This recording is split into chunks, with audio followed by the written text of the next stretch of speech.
الحمدللہ والصلاة والسلام علی رسول اللہ۔ حدیث من کنت مولاہ فعلی مولاہ کا درجہ اور معنی۔ سوال کیا گیا ہے حدیث جس کا میں ولی ہوں، علی رضی اللہ عنہ بھی اس کے ولی ہیں، اس حدیث کی صحت کیسی ہے اور معنی کیا ہے؟ الجواب بعون اللہ سبحانہ وتعالی۔ یہ حدیث ترمذی حدیث نمبر 3713، ابن ماجہ حدیث نمبر 121 میں موجود ہے اور اس کے صحیح ہونے میں اختلاف ہے۔ علامہ زیلعی رحمہ اللہ نے ہدایہ کی تخریج جلد نمبر 1 صفحہ نمبر 189 میں کہا ہے، کتنی ہی ایسی روایات ہیں جن کے راویوں کی کثرت اور متعدد اسناد ہوتی ہیں، حالانکہ وہ ضعیف ہوتی ہیں، جیسا کہ حدیث جس کا میں ولی ہوں، علی رضی اللہ عنہ بھی اس کے ولی ہیں، یہ بھی انہی احادیث میں سے ہے۔ شیخ الاسلام ابن تیمیہ رحمہ اللہ فرماتے ہیں، یہ قول جس کا میں ولی ہوں، علی رضی اللہ عنہ بھی اس کے ولی ہیں، یہ صحیح کتابوں میں تو نہیں، لیکن علماء نے اسے بیان کیا ہے اور اس کی تصحیح میں اختلاف کیا ہے۔ امام بخاری، ابراہیم الحربی اور محدثین کے ایک گروہ سے یہ منقول ہے کہ انہوں نے اس قول میں طعن کیا ہے، لیکن اس کے بعد والا قول اللہم والی من والاہ وعادی من عاداہ الی آخرہ، تو یہ بلا شبہ کذب اور افتراء ہے۔ ریفرنس کے لیے دیکھیے منہاج السنہ جلد نمبر 7 صفحہ نمبر 319۔ امام ذہبی رحمہ اللہ اس حدیث کے بارے میں کہتے ہیں، حدیث من کنت مولاہ کے کئی طریق جید ہیں، اور علامہ البانی رحمہ اللہ نے السلسلۃ الصحیحہ حدیث نمبر 1750 میں اس کی تصحیح کرنے کے بعد اس حدیث کو ضعیف کہنے والوں کا مناقشہ کیا ہے،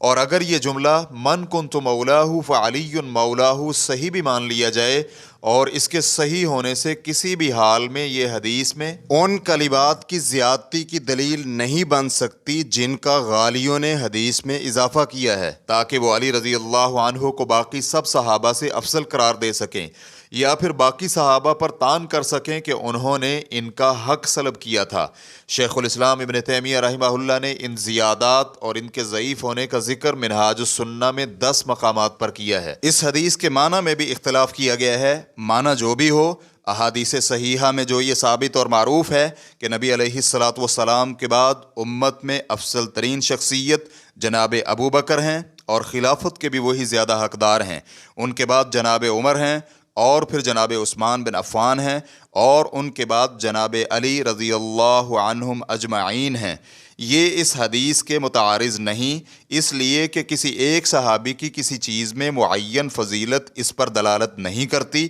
کہ وہ سب صحابہ سے افضل ہیں، اور نہ ہی ابو بکر رضی اللہ عنہ کا صحابہ کرام میں سب سے افضل ہونا اس کے منافی ہے، جیسا کہ عقائد کے باب میں یہ مقرر شدہ بات ہے۔ اس حدیث کے جو معانی ذکر کیے گئے ہیں ان میں سے کچھ کا ذکر کیا جاتا ہے۔ اس حدیث کے معنی میں یہ کہا گیا ہے کہ یہاں پر مولا ولی جو کہ عدوٌ کی ضد ہے اس کے معنی میں ہے، تو معنی یہ ہوگا جس سے میں محبت کرتا ہوں، علی رضی اللہ عنہ بھی اس سے محبت کرتے ہیں، اور یہ بھی معنی کیا گیا ہے کہ جو مجھ سے محبت کرتا ہے، علی رضی اللہ عنہ بھی اس سے محبت کرتے ہیں۔ یہ معنی ملا علی قاری رحمہ اللہ نے اپنے بعض علماء سے ذکر کیا ہے، اور امام جزری رحمہ اللہ نے نہایہ میں کہا ہے کہ حدیث میں مولا کا ذکر کئی بار ہوا ہے، یہ ایک ایسا اسم ہے جو بہت سے معانی کے لیے آتا ہے۔ اس کے معانی میں الرب، المالک، السید، المنعم یعنی نعمتیں عطا کرنے والا، المعتق آزاد کرنے والا،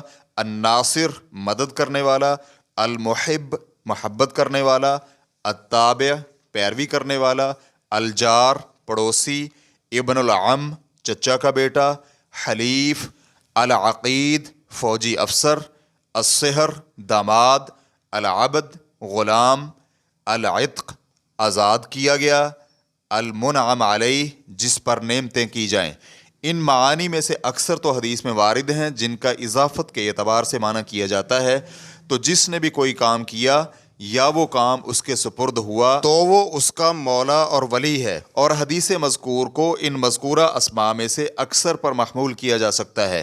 امام شافعی رحمہ اللہ کہتے ہیں کہ اس سے اسلام کی ولا مراد ہے، جیسا کہ اللہ سبحانہ وتعالیٰ کے اس فرمان میں ہے، ذَلِكَ بِأَنَّ اللَّهَ مَوْلَى الَّذِينَ آمَنُوا وَأَنَّ الْكَافِرِينَ لَا مَوْلَى لَهُمْ۔ یہ اس لیے کہ اللہ سبحانہ و تعالی مومنوں کا مولا و مددگار ہے اور کافروں کا کوئی بھی مولا و مددگار نہیں۔ اور طیبی رحمہ اللہ کہتے ہیں حدیث میں مذکور ولا کو اس امامت پر محمول کرنا صحیح نہیں جو مسلمانوں کے امور میں تصرف ہے، کیونکہ نبی علیہ الصلاۃ والسلام کی حیات مبارکہ میں مستقل طور پر تصرف کرنے والے تو نبی علیہ الصلاۃ والسلام ہی ہیں، ان کے علاوہ کوئی اور نہیں۔ تو اس لیے اسے محبت اور ولائے اسلام اور ان جیسے معانی پر محمول کرنا ضروری ہے۔ ریفرنس کے لیے دیکھیے تحفۃ الاحوذی شرح الترمذی حدیث نمبر 3713، اس کی عبارت میں کچھ تصرف کر کے پیش کیا گیا ہے۔ فتوی الشیخ محمد صالح المنجد، واللہ تعالی اعلم۔ اسلام کیو اے ریکارڈنگز، مؤسسۃ الشیخ محمد صالح المنجد، المملکۃ العربیۃ السعودیہ، فتویٰ نمبر 26794۔ والسلام علیکم ورحمۃ اللہ وبرکاتہ۔